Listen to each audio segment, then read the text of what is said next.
Good morning dear students.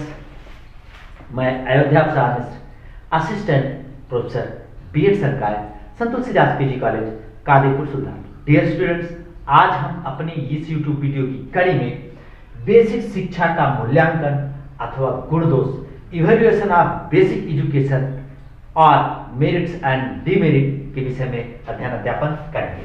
Dear students, गुण दोष के विषय में सर्वप्रथम हम बेसिक शिक्षा के गुण के विषय में अध्ययन अध्यापन करेंगे। डियर स्टूडेंट्स, जैसा कि हम लोग जानते हैं, किसी वस्तु, विचार अथवा क्रिया का मूल्यांकन कुछ मूलभूत मानदंडों के आधार पर किया जाता है। जैसा कि हम जानते हैं, शिक्षा एक सामाजिक प्रक्रिया है जिसका आयोजन समाज के उद्देश्यों की प्राप्ति के लिए किया जाता है और बेसिक एजुकेशन का मूल्यांकन भी हम भारतीय समाज के उस तत्कालीन परिस्थितियों, समयों के आधार पर करेंगे। अगर इस आधार पर अगर हम देखें तो बेसिक शिक्षा में निम्न गुण दोष परिलक्षित होते हैं। नंबर 1 गुण, आत्मनिर्भर योजना।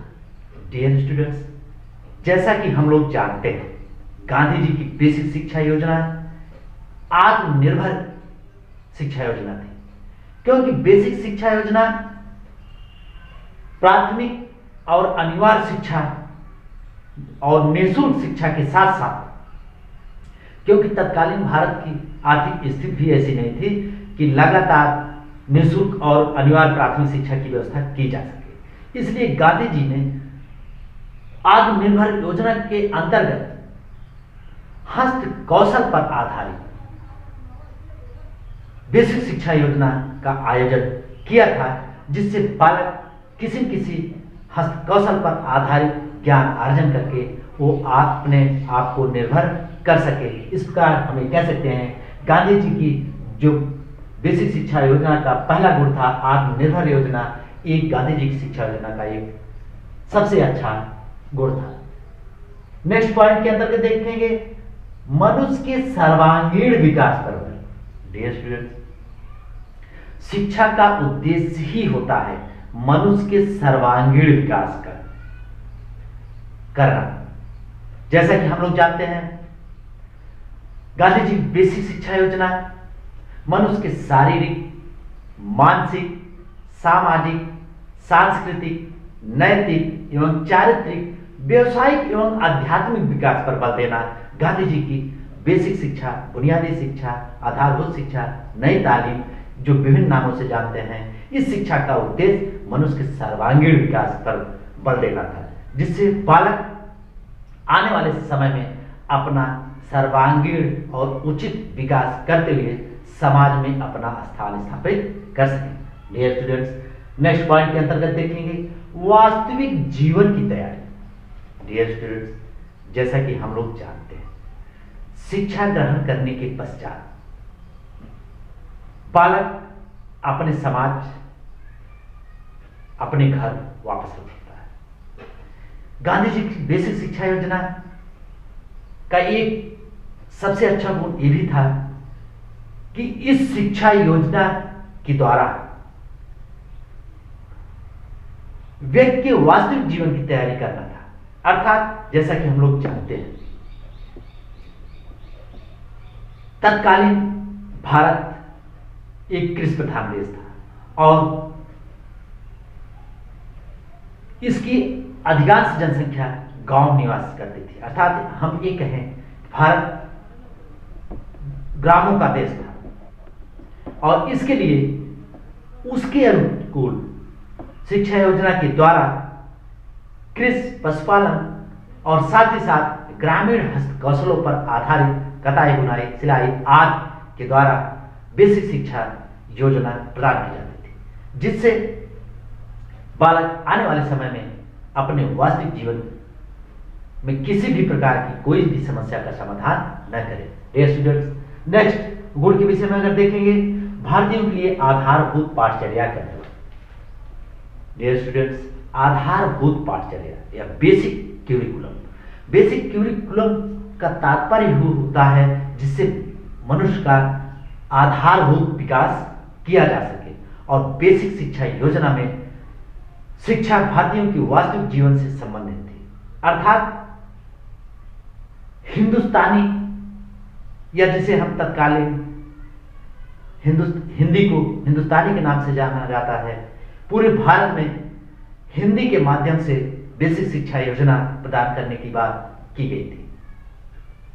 काश अगर उस समय ऐसा हुआ होता तो स्वाभाविक सी बात है आज अनेक समस्याओं का निदान या निराकरण अपने आप ही हो जाता।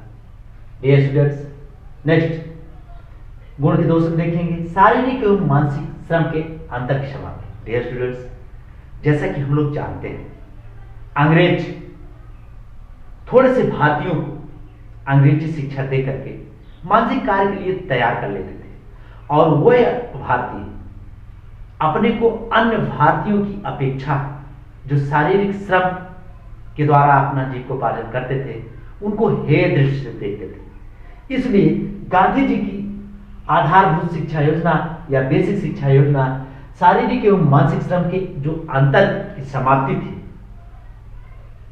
करने के लिए बनाई गई थी। अर्थात जब हस्त कौशल के आधार पर सभी बालकों को या सभी व्यक्तियों को शिक्षा प्रदान की जाएगी तो वो किसी को भी शारीरिक कार्य या श्रम करने वाले को हेय की दृष्टि से नहीं देखे हैं, क्योंकि सबकी शिक्षा हस्त कौशल पर आधारित ही प्रदान की गई थी। नेक्स्ट पॉइंट के अंतर्गत देखेंगे डियर स्टूडेंट्स, वर्ग भेद की समाप्ति। जैसा कि हम लोग जानते हैं, भारत में अनेक वर्ग जातियों के लोग रहते हैं, और इसके पहले वर्ण और जातियों के आधार पर भी शिक्षा की व्यवस्था की गई थी, और गांधी जी की शिक्षा योजना में वर्ग भेद की समाप्ति व्यवस्था की गई थी। कहने का तात्पर्य, इसमें 7 से 14 वर्ष के सभी वर्गों और जातियों के बच्चों की शिक्षा की व्यवस्था देने का प्रावधान किया गया था। इस प्रकार गांधी जी शिक्षा का एक बड़ा गुण था कि वर्ग भेद की समाप्ति इस शिक्षा के द्वारा की जा सकती थी। क्रिया प्रधान शिक्षण। डियर स्टूडेंट्स, जैसा कि हमने पिछले वीडियो में बताया, गांधी जी की समस्त विषयों को या गांधी जी की शिक्षा के द्वारा समस्त विषयों को क्रिया प्रधान या हस्त कौशल पर आधारित शिक्षा व्यवस्था के द्वारा किया गया था। अर्थात सभी विषयों को किसी न किसी हस्त कौशल पर आयोजित करके शिक्षा प्रदान की जाती थी। इस प्रकार हमें कह सकें कि क्रिया प्रधान शिक्षण व्यवस्था की गई थी, जो करके सीखने या गलती द्वारा सीखने पर बल देता था, जो एक मनोवैज्ञानिक शिक्षण विधि के अंतर्गत आज हम उसको देख सकते हैं। क्योंकि क्रिया प्रधान शिक्षण दूरगामी परिणाम भी निकलते हैं, और साथ ही साथ इसके द्वारा सीखा गया ज्ञान अस्थायी होता है। नेक्स्ट पॉइंट, शिक्षण का माध्यम मातृभाषा। डियर स्टूडेंट्स, माना कि उस समय अंग्रेज भी प्राथमिक शिक्षा को मातृभाषा के माध्यम से देने का प्रावधान किया था, परंतु प्राथमिक शिक्षा को अंग्रेजी के माध्यम से भी वो प्रदान कर रहे थे, और गांधी जी की हस्त कौशल आधारित बेसिक शिक्षा योजना को सब भारत के संपूर्ण क्षेत्रों में मातृभाषा के माध्यम से देने की व्यवस्था की गई थी। क्योंकि गांधी जी की बेसिक शिक्षा योजना या आधारभूत शिक्षा योजना, बुनियादी शिक्षा एक राष्ट्रीय शिक्षा योजना थी। इसलिए जहां पर हिंदी मातृभाषा नहीं थी, वहां पर उनकी मातृभाषा के साथ साथ हिंदी विषय को भी पढ़ाने का प्रावधान बेसिक शिक्षा योजना में किया गया था। डियर स्टूडेंट्स, विद्यालय एवं समाज में निकट का संबंध अगला गुण है, क्योंकि उस समय तत्कालीन भारत में जो शिक्षा व्यवस्था की गई थी अंग्रेजों के द्वारा, वो भारतीय समाज से उसका बहुत ज्यादा कोई लेना देना नहीं था, क्योंकि उनका उद्देश्य बाबुओं को बनाना था या अपने लिए लिपिक वर्ग तैयार करना था।